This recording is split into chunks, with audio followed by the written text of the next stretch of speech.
Hello everyone, Arcandy here. This is gonna be my review of Metroid Prime 4. I did a casual playthrough and I even did a second playthrough for full completion. I enjoyed most of the game, but there were things that left me feeling very disappointed. And I'm not saying that lightly. Metroid Prime is one of my all-time favorite game series. I love that feeling of mystery, exploring unknown areas for the first time, at my own pace, and discovering what the next ability is gonna do. And I've been really looking forward to play Prime 4. Metroid Prime 4 was first announced in 2017, and then in 2019 the project was restarted. And in the end of 2025 the game has finally been released. That's at least 8 years of wait. When I saw the reboot announcement, I was perfectly content waiting for the game to cook longer so it wouldn't release half-baked. I would want nothing more than to see this game shine. Some of that Metroid Prime experience was delivered, but for all that we waited, it does feel half-baked.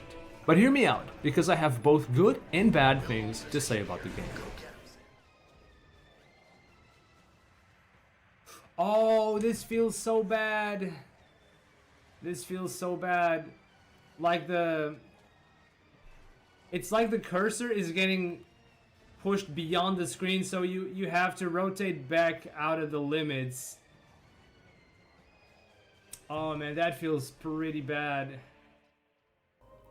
I'll start with the controls and settings because it took me half an hour to figure this out before I started playing for real. You have two control schemes to choose from, dual stick fusion and pointer fusion. You can even remap the entire layout however you like, which is really good. As a Splatoon 2 player that used Joy-Con motion controls, I tried pointer fusion first. And it sucked. There's this weirdness to the cursor movement that just doesn't feel good. Also, turning around is physically awkward. I cannot play with this. So on to dual stick fusion. By default this is for stick and mouse, but you can also enable motion controls. There are several contexts you can tweak settings for, but I want to focus on camera and cursor. For the dual stick scheme, camera is the default aiming mode, typical for first person shooters. The cursor shows up when you lock on with ZL, so you can aim within the canvas, not as typical. I enabled motion controls and okay, aiming with camera feels good. Unfortunately, it does not feel good with the cursor. Same feel as the pointer fusion scheme. So then I went to try mouse. I've also played PC games including first-person shooters like Overwatch, so I was also curious about how this feels on the Switch. You gotta set down the Joy-Con's lens on a surface to automatically switch. There's this smoothing and acceleration feel to it, it's really bad. Luckily, there is a setting called mouse sensitivity curve, which starts at default. I switched to linear, and now it feels like a proper mouse. Good. Sadly, the cursor mode still feels bad, and there's no setting for this. And seeing as it feels bad with all aiming modes, it must be an implementation issue. Seems like it's lacking proper screen space corrections. Whichever the case, this is a huge oversight and something that should be fixed with a patch. So basically I only free aim with the camera and avoid using the cursor as much as possible. This worked well for most of the game, except cursor aim is heavily encouraged in boss fights and actually mandatory in 2 points of the game. Really feels like I'm missing out on basic functionality. In terms of effectiveness in gameplay, I rate mouse over gyro over sticks. That's because enemies in this game move around a lot, and just locking on is often not enough. You may have to track and predict their movement, especially in boss fights. Mouse has the best range of motion and precision. Gyro, you're more limited by your arms and wrist, although control stick can make it better, and control stick of course has great range but less precision, in my opinion. That said, it's really difficult to track very fast moving targets. Not only is it naturally difficult, but the Joy-Con mouse specs are not comparable to a PC mouse, and there's a very small input delay. In terms of comfort, I rate sticks over gyro over mouse. Actually, a good PC mouse is very comfortable. It's the Joy-Con mouse that's a problem. I found it very uncomfortable and it really feels like a burden on my wrist. I had to use a weird claw grip to hold the Joy-Con for aiming and simultaneously reach the side buttons. Definitely not for me. And of course, you can't use a standard mouse on the Switch. If you do roll with mouse mode, I recommend only using it in combat when you need, and otherwise use the stick for less urgent gameplay. Gyro is more comfortable than mouse mode, but it can also be exhausting if played for a long time. Higher sensitivities are nice to have, but make the camera very shaky if you're trying to stay still with Joy-Con. If that's a problem to you, then using a Pro controller can really help with stability. If you're wondering, my final configuration was to use a combination of motion controls and sticks. I use sticks for big swings of the camera and motion controls for precise aiming. And I avoid aiming with cursor unless it's mandatory, but of course I still lock on for static targets or dashing. Pointer fusion has a button to reset the cursor, but dual stick fusion does not have an equivalent key to recentering the camera, which is something Splatoon had and I miss. Overall, casually, I like having the choice between 3 aim modes in one controller and many settings to tweak. In practice, Joy-Con mouse does not come close to an actual keyboard and mouse, and cursor aiming desperately needs a fix. Naturally, part of my criticism goes to the hardware itself, not just the game. The morph ball transition is pretty cool. Oh, you can jump immediately as well. This is actually really cool. Gameplay feels very good mechanically, and I enjoyed seeing many improvements. For example, in old Primes you had to wait for the morph transition to finish to regain control of Samus. Now you don't have to. The transition is faster, and you can even jump off the floor while still unmorphing. To name others, Boost Ball feels much better to use in this game, and you can easily carry momentum with jumps. And Grapple Beam now gives you extra forward momentum, which helps get a clean landing. Expansion puzzles were good. There is an endgame way to reveal them in the map. Maybe that makes it too easy to find them, but it'll certainly help as some are cleverly hidden. What we're missing is a percentage value for each area, so if you don't reveal the items, it'll be really hard to know where you're missing things. Ammo is back for unlockable beams, though these beams fill the secondary weapon role like missiles, whereas your standard beam continues to be the main weapon, so you can kind of dual wield. It's an interesting shift in perspective. There is plenty of ammo to go around once you get some expansion, so I didn't mind that. You can play in casual, normal, or hard mode, though hard must be unlocked by beating the game first. The only difference is that in casual, enemies have less HP and deal less damage. In normal and hard, they deal increased damage and are tankier. Hard mode is a real endurance test. Difficulties aside, I think some damage seems unbalanced. That much was clear when I had this interesting death in the middle of using a morph bomb device. So will this ever stop?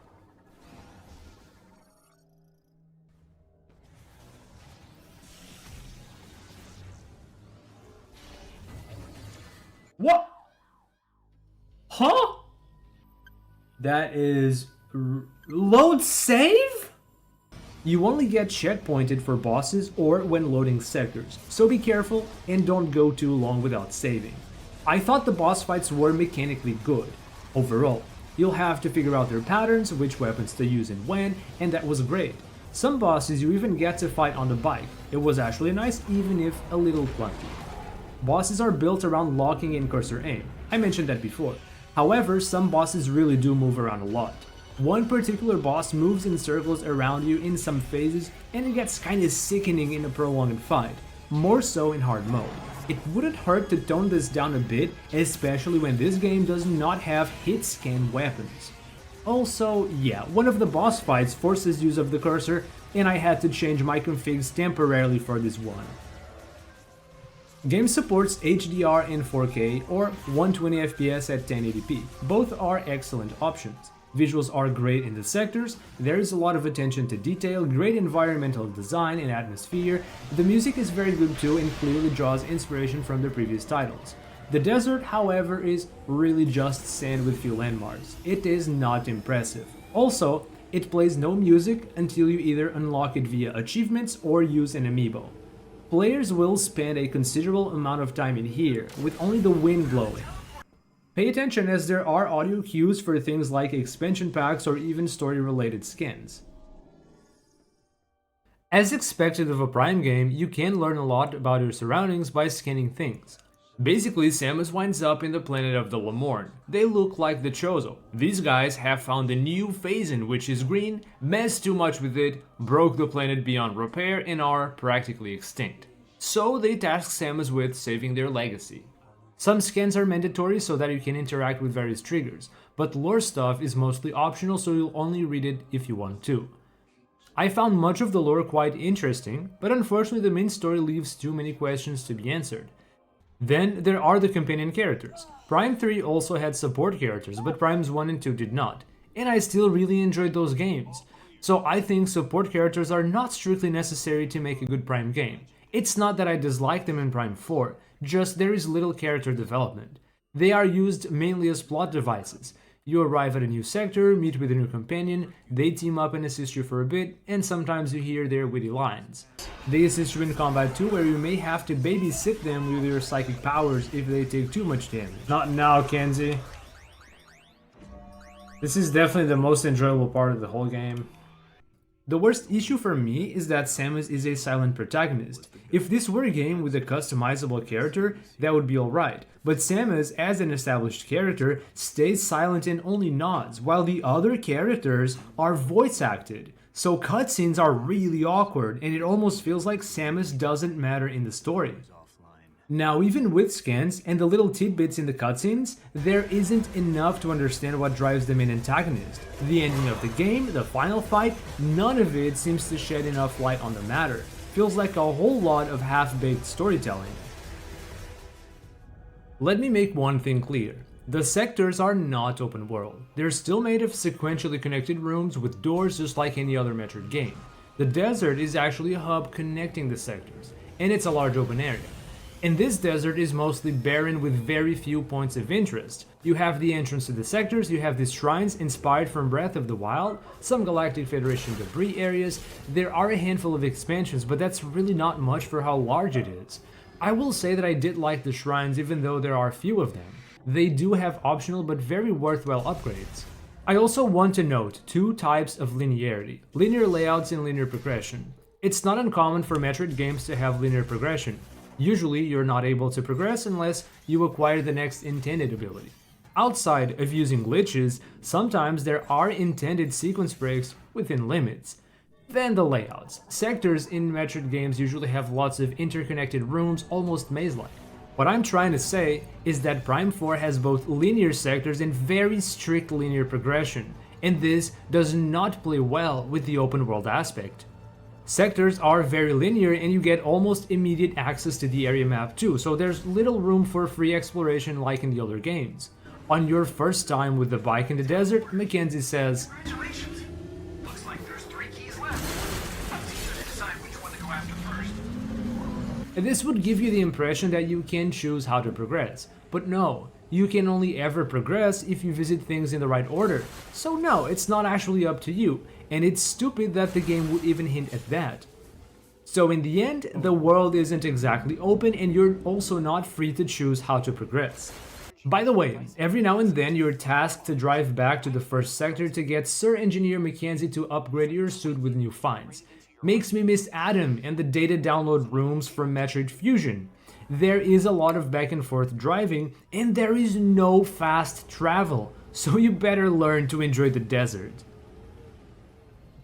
I'll talk about new features in this part of the video, so there will be spoilers. I see that Prime 4 takes great inspiration from Prime 1 specifically. It's fine to take inspiration, but too much leaves less room for innovations. So let's talk about some of the new abilities, like the new psychic abilities. Initially, I was worried about them since this sounds like a fantasy thing and not sci-fi, but some lore bits say that it is actually highly advanced nanotechnology, so it's okay. In general, they're the same abilities from previous primes with some small twists. For example, Psychic Visor is a scan visor that can interact with things. Psychic Bomb can be grabbed with the Psychic Visor and thrown, and more. Some of these tweaks are creative, but they're still the same old abilities. Only one psychic ability is completely new. That is the Control Beam, which slows down time and you can steer manually. Not a new concept in gaming, but it's an interesting puzzle-solving piece, and you can also use it in combat, though steering is awkward and slow. Eventually you do gain the ability to speed it up manually, which is nice in combat, but makes it almost unsteerable, so either too slow or too fast. One beam is actually new, and I quite liked it and its functionality, whereas the others are existing beams with different names. There are some suit upgrades in this game. One is the red suit, which gives you the ability to drive Viola, the bike. I want to say that the experience behind acquiring Viola was very curious. You basically walk into the factory of the bikes, get to see how they're made, and then you come out on your own bike. I thought that was pretty cool. The suit looks great, and I think the bike looks cool too, and it's got nice steering, but it can only be used in the desert or in very limited places in the sectors. And since the desert is full of dunes, you are constantly getting airtime and losing control, so it's not as enjoyable as it could have been. The bike has its own weaponry system, which you'll use mostly when random desert enemies sneak up on you. It's cool the first time, but I eventually started ignoring them to stop getting sidetracked so much. The OLF feels like a gimmick. I think the open world aspect was a missed opportunity to create a direct adaptation of the famous speed booster and shine spark abilities. These have been absent from Prime, with the closest thing being the boost ball. And I understand and respect that the 3D games have different dynamics from the 2D games. I'm not saying that I dislike the bike, and there is a reason you cannot use the ship, but it does take some of the spotlight away from Samus and her abilities.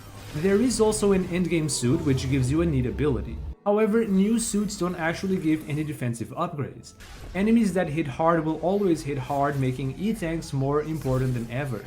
The reason I'm talking about these mechanics is that the last Metroid Prime game released in 2007, 18 years ago. So I honestly expected to see more novelty, especially on the core abilities. Let's talk about the cleanup, which is when you're nearing the point of no return into the finale. This is where everything just fell apart in my first playthrough. There will be plenty of major spoilers in this section, so feel free to skip to the final thoughts. Once you finish the sectors, you have to recover some mech parts and are required to collect a large amount of green crystals. Crystals are all over the desert, and it took me like 2 hours if not more to collect enough. And I had already collected some crystals before while driving between sectors. Just driving around breaking crystals is boring. You're constantly slowing down and it breaks the flow. It did not feel like I was playing a Metroid Prime game. Now, every 25% of crystals collected will unlock something at the Legacy Altar. That includes ability upgrades. This is nice, but the mandatory gameplay loop of driving around breaking crystals aimlessly feels like crap in a Metroid Prime game. As for the mech parts, you can't actually recover them until you're told to by the story progression. And how do you do that? Okay, perfect, so how do we take this back? Now, only there was a way to bring it back to base camp. Takabi's out in the desert, so you may want to ask him about it. Wait, and where in the desert is this Mr. Takabi? But there's no hint. So good luck finding that needle in a haystack. In my first playthrough, I just stumbled upon him by sheer luck after a while collecting crystals around the desert. Wait,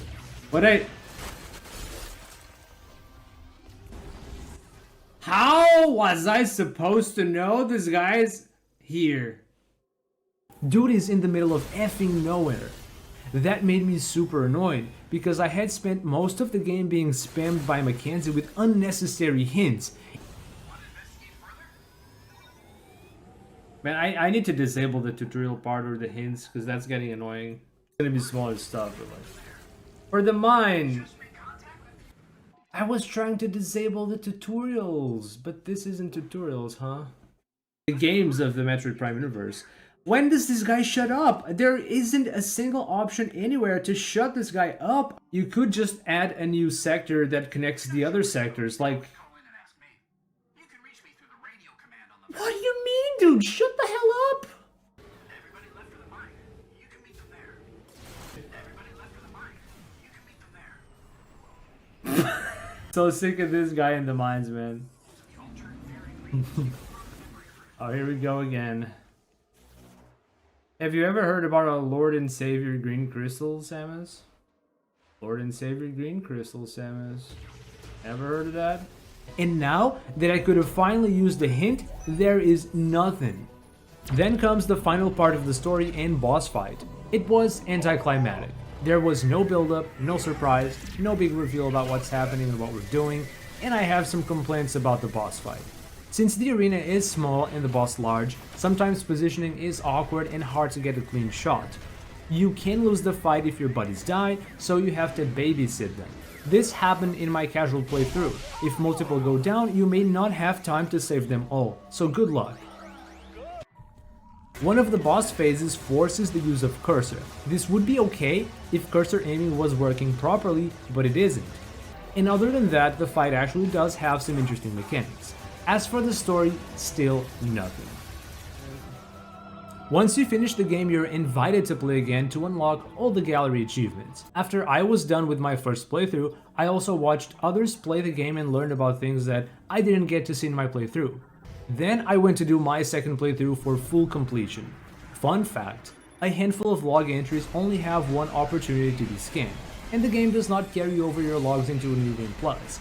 If you miss anything and save, it's over. You'd have to start playing from the beginning. The first one? Wait, but I scanned the space pirate. Oh, fuck me, dude. We're gonna have to start over. Holy I scanned a space pirate. I think I scanned the crippled one. So, my completion playthrough was in fact my 4th attempt at a playthrough. It has been that way in old Prime games as well, but this is not a good thing. I think most players will not touch the game again at this point. Replaying the game for full completion wasn't all that enjoyable, for many reasons. 1. Since this wasn't my first playthrough, I wanted to go a bit faster this time. But since I didn't want to miss scans, I was extra cautious, and hard mode makes combat last much longer, so that ended up being another slow playthrough. 2. Now that I know the order of things in the game, I can remove some redundancy from my routing.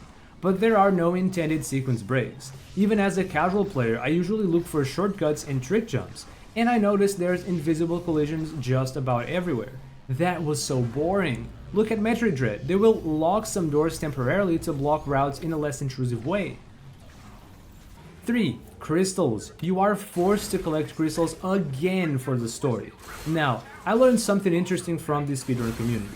Not all crystals are available to collect early on. There are some story events, the green showers, that both empower enemies in the desert and spawn more crystals. This is a way to let enemies in the desert keep up with your progression. We see this in other open world games like Breath of the Wild with color-coded enemies. But the crystals becoming available in waves is such a betrayal. It basically means that you are not able to collect all crystals until the game wants you to, and you're locked out of the ultra rewards too.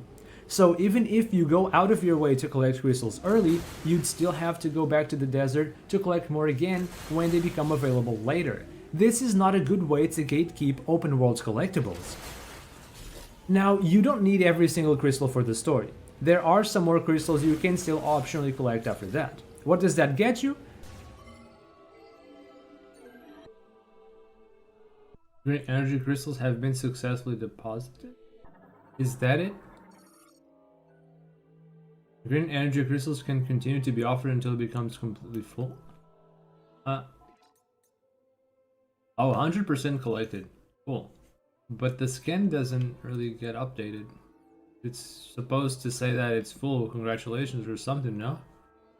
Not even that? I don't know what I expected. Just gallery unlocks. If you expected another upgrade, nope. 4. All my efforts 100%ing everything did not feel very rewarding. What did I get? Many gallery unlocks, and to be fair, the gallery art is gorgeous and a worthy unlock. But what else? There is one cutscene that shows some more context on Silex's past, which can only be viewed in the gallery. Still not enough context. And in the final scene, Samus will take off her helmet. The story was already lacking before, and there isn't even a secret ending. Basically, the game wants you to play a second time but does not welcome you to it. There is no good reason to. There are no shortcuts or sequence breaks to make it more interesting, having to repeat the crystal grind isn't fun, missing out on scans is pure bullshit. This was very disappointing.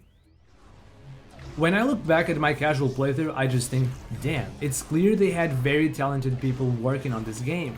The sectors, gameplay and abilities, the art, the music, puzzles, voice acting, the game still has a good core Prime experience.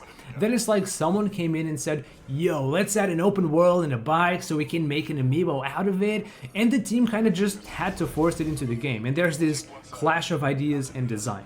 I could be very wrong, but that's what it felt like to me. I actually enjoyed my playthrough up until the cleanup, and then the rest was like a slap in the face. Here's my summarized opinion. The core parts of the Metroid Prime experience within the sectors were nice, except for being too linear. The open world was not well implemented, it's very boring and unnecessary. It's effectively a very long, interactive load screen between sectors. The story and character development are lacking, and Samus needs to have more presence as the main character if she's going to interact with other characters. An honor to meet you, Samus. Thank you. Samus would like to move. Also, babysitting was not fun. The hint system was extremely annoying. The final parts of the story are highly disappointing, and there is little reason to replay the game. The bad parts just make it feel like there's so much wasted potential on the good stuff. And that's it for this video. I will say that a lot of my criticism would probably apply to the old Prime games as well if I were to play them again today. Right now I don't even care about another Prime, but if there ever will be a Prime 5, there is so much that needs to be addressed. That's been it from me, and that's what it felt like playing Prime 4 by someone who really enjoys Metroid games. Please like and subscribe, leave a comment with your own thoughts. Thanks for watching, and I'll see you on the next one.